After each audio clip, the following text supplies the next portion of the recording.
Another new video and another new camera angle.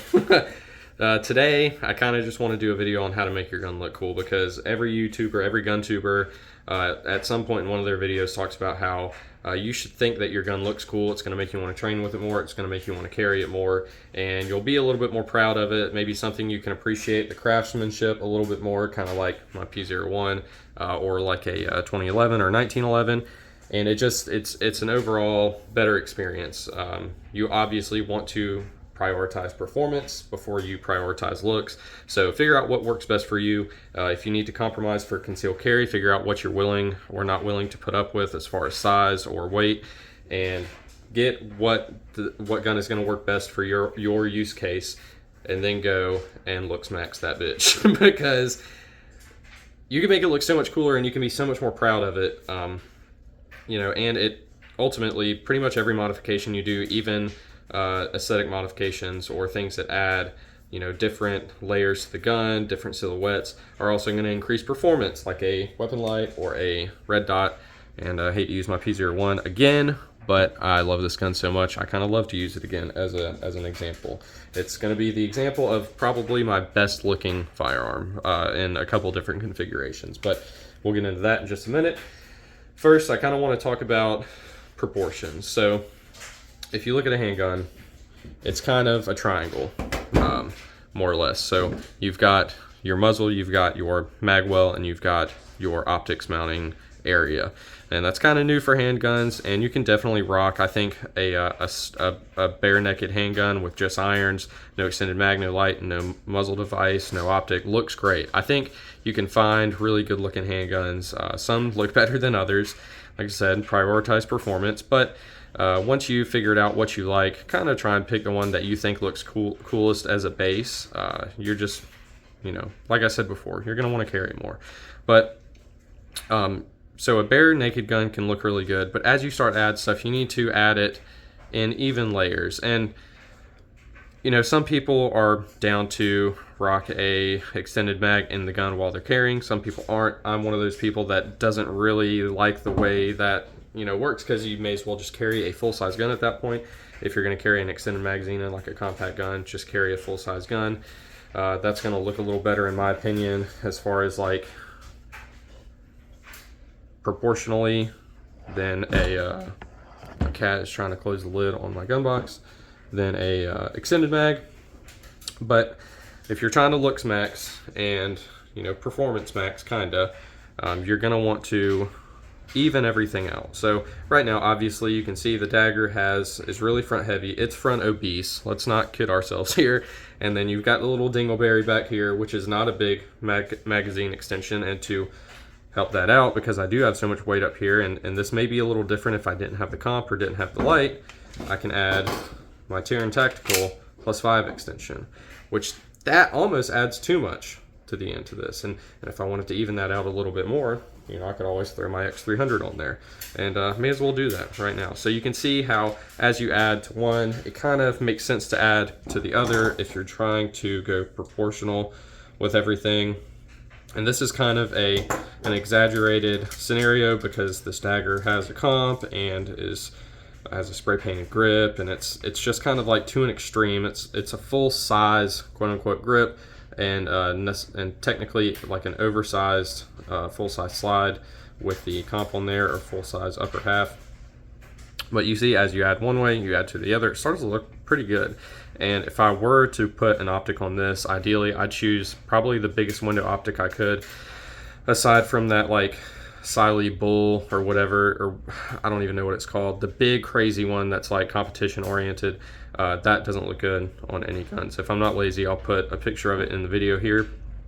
But I'm just talking about like a 507 comp or an SRO something, or the Vortex Defender XL even. I think that's an okay dot. I haven't used one yet. It does not fit this footprint, so couldn't really use it on this gun. But I'm just talking about maintaining proportions.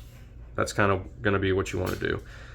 It's going to add a little bit more height, usually a little bit more thickness here. Main thing I think you should be concerned about is height, length, width, all out, because that's kind of the dimensions you have to work with. You're not going to get bulkier here, here, or here. You're just going to go up, out, and down. So that's kind of a good, like, I think basic overview of how proportions are going to work. So this obviously does not look very good without a red dot. I think a red dot would really round this out, a big red dot, like I said. So to give you a little bit better example of what I mean, let's get the P10C and use it. So if I take this light off, and this is something else that I think looks good, just a plain gun with a red dot, because essentially you're starting with nothing on top of the slide, right? So you have length this way, you have length that way, but you have nothing up top. So as you add up top, you really don't have to add to here like you do if you add a muzzle device or add an extended mag, whereas you have to add to the other to make it look even, i.e. the dagger. You just start at a baseline 0. So as you go up, you can go as big as you wanted to with a dot, I think, on any pretty much compact or larger gun, and it's going to look proportionally okay.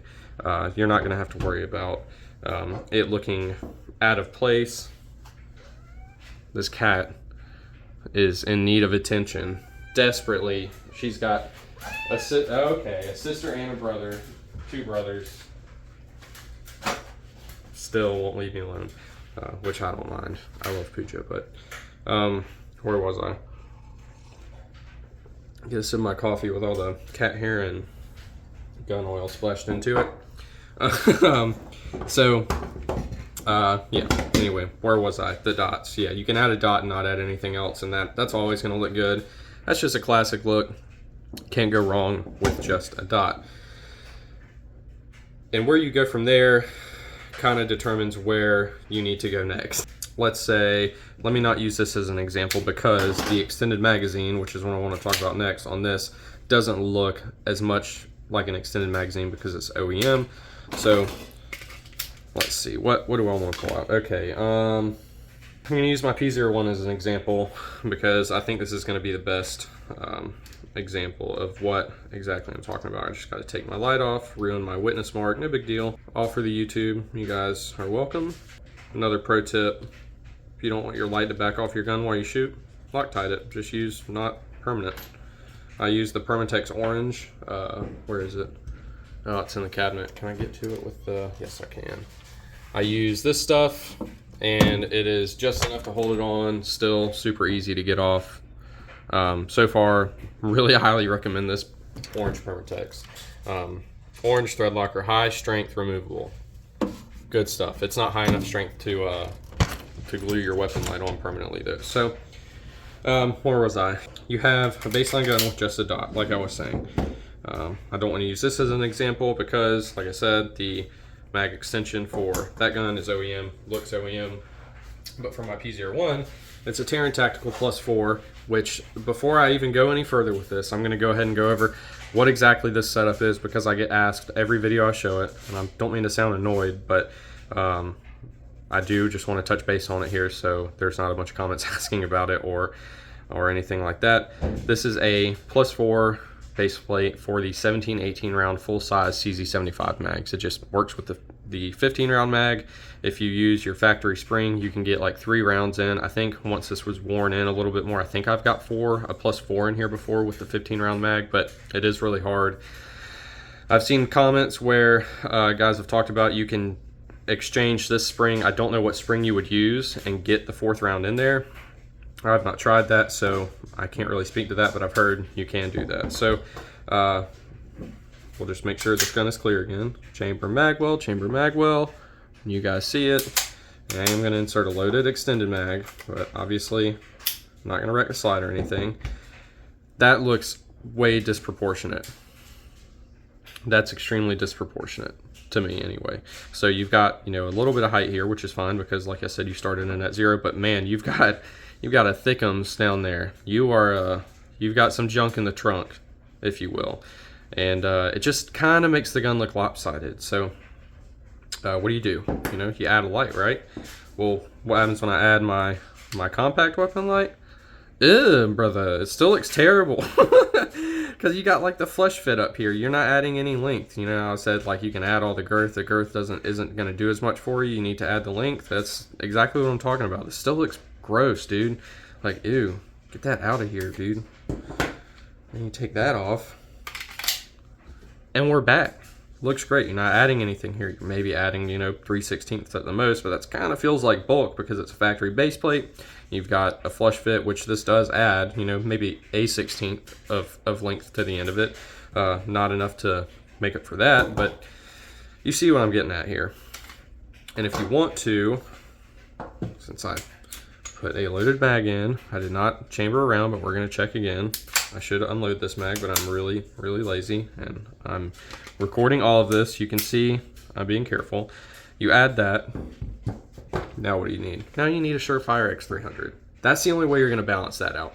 Even a TLR1 isn't going to really do what it needs to this compact to proportionally balance, if that even is a phrase, the +4 base pad or a +5. Like that's just not going to do it. You got to have the X300, and that, dude, I don't know how it does it. I don't know how the Surefire X300 does it. It always rides perfectly up against the trigger guard. Looks fantastic.